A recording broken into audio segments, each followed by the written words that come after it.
ये फाइनली हमारा chapter number 3 physics का लास्ट लेक्चर है और आज हम मीटर ब्रिज के ऊपर बेस्ड न्यूमेरिकल्स करेंगे। पिछले वीडियो में हमने सिर्फ थ्योरी पढ़ी थी और बेसिकली बताऊँ तो हम सिर्फ और सिर्फ दो तरह के न्यूमेरिकल्स करेंगे और इन दो तरह के न्यूमेरिकल्स को कर लेने के बाद हम मीटर ब्रिज से रिलेटेड लगभग ज़्यादातर जितने भी न्यूमेरिकल्स हो सकते हैं वो आराम से कर पाएंगे।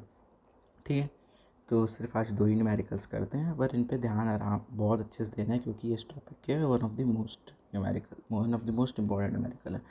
पहला क्वेश्चन ये है, ठीक है, कि in a meter bridge the null point is found at a distance of 40 centimetre from ए।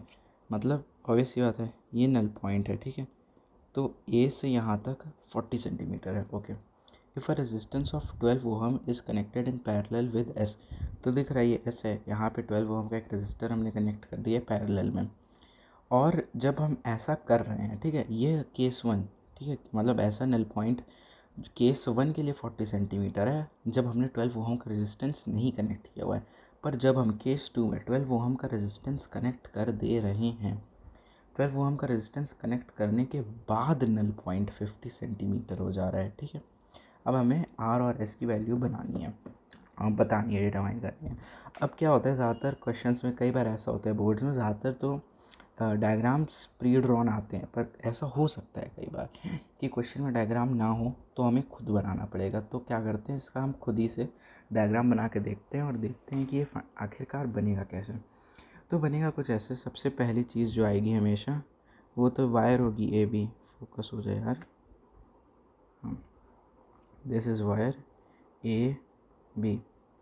अब मीटर ब्रिज के लिए हमें पता है यहाँ से कैसे मेटालिक पीस होता है और यहाँ पे ऐसे एक मेटालिक पीस होता है और यहाँ पे इनके बीच में एक मेटालिक पीस होता है। ठीक है, अब क्या है, ऐसे थोड़ा सिंपल रखने के लिए हम सीधे यहाँ पे ऐसे ही रजिस्टर आर लगा देते हैं, ऊपर निकाल के लगाने की कोई ख़ास ज़रूरत नहीं है और यहाँ पे सिंपली रजिस्टर एस लग जाएगा। ठीक है, ओके, यहाँ पे आर लग गया, यहाँ पे एस लग गया। अब क्या है कि इस एस रेजिस्टेंस से पैरेलल में 12 ओहम का रेजिस्टेंस लगा है। ठीक है, और गैल्वेनोमीटर तो हमेशा यहाँ बीच से निकलता है, हो गया गैल्वेनोमीटर। गैल्वेनोमीटर कहीं पे एक नल पॉइंट शो कर रहा है। ठीक है, तो पहले केस में केस वन केस वन में क्या है, केस वन में 12 ओम वाला रेजिस्टेंस नहीं है, सिर्फ आर और एस का ही सर्किट है। तो केस वन में क्या होगा, केस वन में कुछ ऐसा होगा कि ए से यहाँ तक इस पॉइंट का डिस्टेंस हमें क्वेश्चन में दिया हुआ है 40 सेंटीमीटर है, 40 सेंटीमीटर। तो ऑब्वियस सी बात है, जो इतना डिस्टेंस होगा वो 100 माइनस 40 होगा। 100 माइनस 40 क्यों, क्योंकि मीटर ब्रिज का जो वायर होता है वो हमेशा 100 सेंटीमीटर 1 मीटर का होता है। अब जब ए से यहाँ तक 40 है तो ये 60 सेंटीमीटर होने वाला है ऑटोमेटिकली। ठीक है, अब क्या, जो मेरा डायग्राम है थोड़ा क्लमजी सा बना है, अगर आपको दिखाऊँ कि एकदम परफेक्ट, मतलब थोड़ा अच्छा सा, थोड़ा बेटर डायग्राम कैसा बनेगा, तो वो कुछ ऐसा दिखेगा। ठीक है, दिख रहा है एक मेटल यहाँ से निकला है, बॉडी एक यहाँ और एक बीच में होता है ये गैल्वेनोमीटर। ए बी वायर है, resistance are, resistance S, S के पैरेलल में 12 ओहम। ए से जे, पॉइंट जे होता था, ठीक है, ए से जे 40 सेंटीमीटर है, तो जो बाकी का बच गया वो 60 सेंटीमीटर हो, क्योंकि 100 माइनस 40 कर दिया हमने। ए बी का लेंथ जो पोटेंशियोमीटर नहीं सॉरी जो मीटर ब्रिज होता है उसकी वायर का लेंथ हमेशा 1 मीटर होता है। ठीक है, तब हम फर्स्ट केस को सॉल्व करते हैं। फर्स्ट केस हमारा क्या आएगा, अब हम रेशियो लेते हैं आर अपॉन एस की। ठीक है, ऐसा कर लेते हैं, रेशियो ले लेते हैं आर अपॉन एस की। तो जो आर अपॉन एस आएगा ये किसके बराबर होगा, आर हमें पता है, जो आर के करस्पॉन्डिंग जो लेंथ थी, मतलब देखिए ये यहाँ पे जो लेंथ होता है वो ये बताता है कि मतलब कि इस केस में नल पॉइंट्स के बेसिकली के बारे में हम बात कर रहे हैं। तो नल पॉइंट 40 सेंटीमीटर पे है, तो आर वाले के लिए ये लेंथ 40 सेंटीमीटर हो जाएगी। ओके, और फिर एस के लिए ये लेंथ 60 सेंटीमीटर है। ओके, तो यहाँ से हमारे पास आर अपॉन एस आ जाएगा 2/3। अब हम देखते हैं केस टू। केस टू क्या है, केस टू में हमने ये 12 ओहम का रेजिस्टेंस लगा दिया। अब जब हमने 12 ओहम लगाया है तो क्या है, हमारी ए से जे पॉइंट की दूरी 50 सेंटीमीटर हो गई। 50 सेंटीमीटर अगर ए से जे है तो बाकी का भी 50 सेंटीमीटर ही हुआ, ठीक है। मतलब ये 50 दो पार्ट्स में डिवाइड हो जाएगा सिंपली, ठीक है। तो हम क्या लिख सकते हैं, R upon S equals to 50/50। गलत, हम ऐसा नहीं लिख सकते, हमें लिखना पड़ेगा आर अपॉन। अब हम इस टोटल का रेजिस्टेंस लिखेंगे 12 और एस का। तो 12 और एस का रेजिस्टेंस हमें निकालना है, और ये पैरेलल में, तो पैरेलल के केस में रेजिस्टेंस क्या होता है, 1/r इक्वल्स टू, अब 1/s प्लस 1/12। तो इसको बेटर सॉल्व करें, तो यहाँ से 1/r आएगा 12 plus S upon 12s। Okay, तो r क्या हो जाएगा, r इसका रेसिप्रोकल हो जाएगा 12s अपॉन 12 प्लस एस, ठीक है।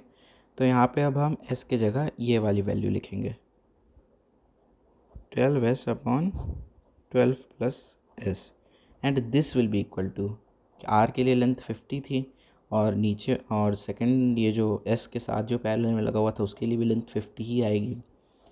तो ये 1 आ गया फाइनली। ओके, ठीक है। तो यहाँ से हम लिख सकते हैं इसे R multiplied by 12 plus S, क्योंकि ये तो ऊपर जाता है, upon 12s is equal to 1, ठीक है। तो यहाँ से हम क्या लिख सकते हैं, यहाँ से हम लिख सकते हैं R upon 12s। Are upon 12s, तो ये जो चीज़ थी ये यहाँ जाके डिवाइड हो जाएगी, ठीक है, इधर जाके डिवाइड हो जाएगी। It is equals to 1/s plus 12, ठीक है, 1/s प्लस 12। अब क्या करते हैं, इस 12 को भी भेजते हैं इस साइड, तो ये यहाँ जाके मल्टीप्लाई हो जाएगा, r/s equals to 12/s plus 12, ठीक है। अब हमें पीछे पता था r/s क्या आया, r/s आ गया था 2/3, तो इसी को यहाँ पे डाल देते हैं, 2/3 इक्वल्स टू 12/s प्लस 12, ठीक है। तो 2 से डिवाइड हो जाएगा, 2 1 2, 2 6 12, ठीक है। तो मेरे पास क्या आएगा, ये यहाँ जाकर मल्टीप्लाई हो जाएगा, s प्लस 12 इक्वल्स टू, ये यहाँ मल्टीप्लाई हो जाएगा 18। तो मेरे पास क्या आ जाएगा, फाइनली जो मेरे पास s आएगा, s will be equal to 18 minus 12। 18 minus 12 कितना होता है, 6। s आ चुका है हमारे पास 6 ओहम, ठीक है। s 6 ओहम आया है, और ये करेक्ट आंसर। अब हमें r भी तो निकालना है, तो r निकालने के लिए हम क्या कर सकते हैं, सीधे इसे यहाँ पे डाल देते हैं, ज़्यादा कुछ झंझट नहीं करना, ठीक है। तो r अपॉन s कितना आया है, 6 इक्वल्स टू 2/3, 3 3 2 6, ठीक है, डिवाइड r इक्वल्स टू, अब 2 यहाँ जाकर मल्टीप्लाई हो जाएगा, r इक्वल्स टू 4 ओहम आ चुका, ठीक है। तो एक ये इंपॉर्टेंट क्वेश्चन हमारा बहुत अच्छे तरीके से सॉल्व हो चुका है, ठीक है। अब हम करते हैं दूसरा क्वेश्चन। ओके, दूसरा क्वेश्चन क्या है, दूसरा क्वेश्चन भी मतलब लगभग इस चैप्टर का मोस्ट इम्पॉर्टेंट क्वेश्चन है, न्यूमेरिकल है। रेजिस्टेंस आर, ठीक है, resistance R equals to 2 ohm, मतलब ये यहाँ पे एक रेजिस्टेंस आर लगा दिया 2 ओहम का, और इसे हमने कनेक्ट कर दिया है, मतलब जैसे दो गैप्स होते हैं ना, तो एक गैप में हमारा है R2 ओहम और दूसरे गैप में रेजिस्टेंस लगा हुआ है X, दूसरे गैप में रेजिस्टेंस लगा हुआ है X, तो हमने X रेजिस्टेंस लगा दिया। कंडीशन है कि X 2 ओहम से बड़ा है, ठीक है। ओके, अब क्या है कि जो बैलेंस्ड पॉइंट है L, ओके, जब लेफ़्ट इधर यहाँ पे R है और यहाँ पे X है, तो जो बैलेंसिंग पॉइंट आता है वो है L सेंटीमीटर, ठीक है। A से यहाँ तक का डिस्टेंस L है, तो ऑब्वियस सी बात है जो बाकी का बच गया वो 100 माइनस L होगा, क्योंकि पोटेंशियो क्योंकि मीटर ब्रिज का जो वायर होता है वो 100 सेंटीमीटर का होता है, तो ये L है, तो ये 100 माइनस L हो गया। पर यहाँ पे एक सेकंड केस है। सेकंड केस क्या है कि हमने x को यहाँ रख दिया और r को यहाँ रख दिया, मतलब हमने x और r की पोजीशंस को इंटरचेंज कर दिया। तो जो हमारा बैलेंसिंग पॉइंट है वो 20 सेंटीमीटर आगे आ रहा है, मतलब बैलेंसिंग पॉइंट l के जगह l+20 हो जाएगा, ठीक है। तो इसे सॉल्व करते हैं, ये क्वेश्चन भी बहुत सिंपल है, लगभग पिछले वाले के तरह ही सॉल्व होगा ये क्वेश्चन, ठीक है। तो डायग्राम आप लोग बना लेंगे, सिंपल है, ठीक है। फर्स्ट फर्स्ट केस क्या है, अब जैसे पहले हम R/S ले रहे थे, ठीक है, अब यहाँ पे हमें R/X लेना पड़ेगा क्योंकि इन्हीं दो का तो रेशियो निकालना है ना। तो R/X, R वाले के लिए लेंथ 100 आ रही थी और X के लिए लेंथ कितनी आ जाएगी, ऑब्वियस सी बात है 100 माइनस L। ओके, ये तो था फर्स्ट केस। अब हम लिख लेते हैं सेकंड केस। सेकंड केस में क्या है, R और X इंटरचेंज हो जा रहे हैं, R और X इंटरचेंज हो रहा है। पहले यहाँ पे R था, यहाँ पे X था, अब यहाँ पे X आ चुका है, यहाँ पे R हो चुका है, मतलब पोजीशन इंटरचेंज हो गए। तो हम X/R लिखेंगे। अब X के लिए लेंथ क्या थी, क्वेश्चन में हमें सीधे सीधे कहा हुआ है कि जब इंटरचेंज हो जाते हैं R और X तो ये पता चलता है जो बैलेंसिंग पॉइंट है वो 20 सेंटीमीटर आगे शिफ्ट हो गया। तो पहले बैलेंसिंग पॉइंट L पे था, अब 20 सेंटीमीटर आगे, मतलब L+20 हो गया।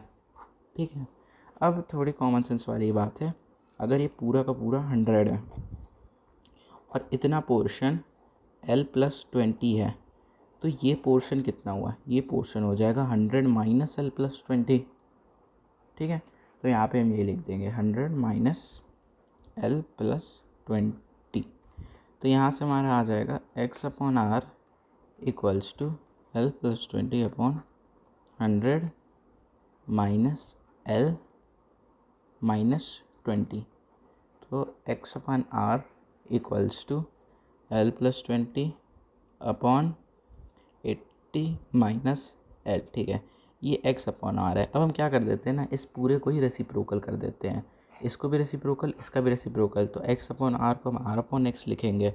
अब जब इसको हम रेसिप्रोकल कर रहे हैं तो इसका भी रेसिप्रोकल करना पड़ेगा, 80 माइनस L/L+20। तो यहाँ पे हमें दो इक्वेशन मिल चुके हैं, ये था सेकेंड इक्वेशन, ये था ये था फर्स्ट इक्वेशन। अब क्या है, दोनों साइड ही R/X है, इसीलिए हमने रेसिप्रोकल किया था।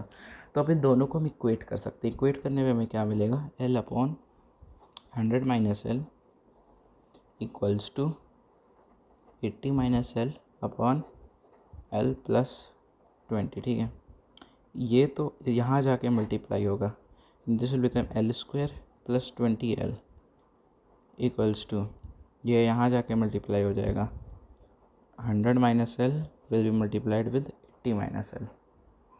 ठीक, तो अभी इसे मल्टीप्लाई करते हैं। सबसे पहले 100 इससे डिवाइड होगा, देन दैट विल बिकम 8000। अब ये 100 माइनस L से मल्टीप्लाई होगा तो माइनस 100L। अब ये माइनस L इससे मल्टीप्लाई होगा, minus 80L, and this minus L into minus L will B plus L²। और यहाँ क्या था, L² + 20L। अब क्योंकि दोनों साइड ही L² है तो ये तो कैंसिल आउट हो जाएगा, ज़ीरो हो जाएगा। ठीक है, अब क्या बचता है, 20L इक्वल्स टू 8000 माइनस, अभी 100L है तो ये माइनस 80L है, तो माइनस 180L। अब इस माइनस 180 को इधर भेज देते हैं तो प्लस 180 हो जाएगा। तो 20L + 180L मतलब 200L इक्वल्स टू 8000। दो ज़ीरोस, ये 2 ज़ीरोस कट। ठीक है, L क्या आ जाएगा, 80/2। तो L आ चुका है 40 सेंटीमीटर, मतलब सेकंड केस के लिए जो बैलेंसिंग लेंथ होगा वो 40 सेंटीमीटर होगा। ठीक है, और ये हमारा आंसर एकदम करेक्ट है। अब हमें क्या करना है, अब हमें, ठीक है, बैलेंसिंग लेंथ का तो पता चल गया, अब हमें x की भी वैल्यू निकालनी है, x की भी वैल्यू निकालनी है। तो x की वैल्यू निकालने के लिए क्या करते हैं, ज़्यादा कुछ नहीं करना, सीधे सीधे ये इक्वेशन ले लेते हैं। ठीक है, तो इस इक्वेशन को अगर लें, और क्वेश्चन में r की वैल्यू दी हुई है 2 ओहम। ठीक है, आपको याद होगा क्वेश्चन में r की वैल्यू 2 ओहम दी हुई थी। अब कोई पूछेगा कि 2 ओहम जब ऑलरेडी दी हुई है तो इस जगह क्यों नहीं यूज़ किया, इस पूरे जगह क्यों नहीं यूज़ किया। इसलिए नहीं यूज़ किया क्योंकि यूज़ करने का कोई फ़ायदा था नहीं। ऑटोमेटिकली X/R और ठीक है, ऑटोमेटिकली X/R और फिर ऑटोमेटिकली R/X, और ये R/X इक्वेट हो जा रहे हैं, तो कोई फ़ायदा नहीं है, एज इट इज़ ही रहेगा, आंसर हमारा फिर भी सेम ही आएगा। तो ठीक है, तो इस इक्वेशन में डालते हैं R/X। R क्या था, 2/X इक्वल्स टू L अभी हमने निकाला है 40/100 माइनस L, मतलब 100 माइनस 40, 100 माइनस 40 होता है 60। ठीक है, अब इसे 2 से काट देते हैं, 2 1 2, 2 2 4। ठीक है, ये 2 1 2, 2 3 6। तो मेरे पास क्या आया, 1/X इक्वल्स टू 1/3, मतलब सिंपली x है 3 ओहम। तो आज के लिए सिर्फ यही दो न्यूमेरिकल्स, और इसके साथ ही साथ हमारा चैप्टर हो चुका है कंप्लीट। तो जल्दी मिलेंगे अगले चैप्टर के लेक्चर्स में। Bye bye.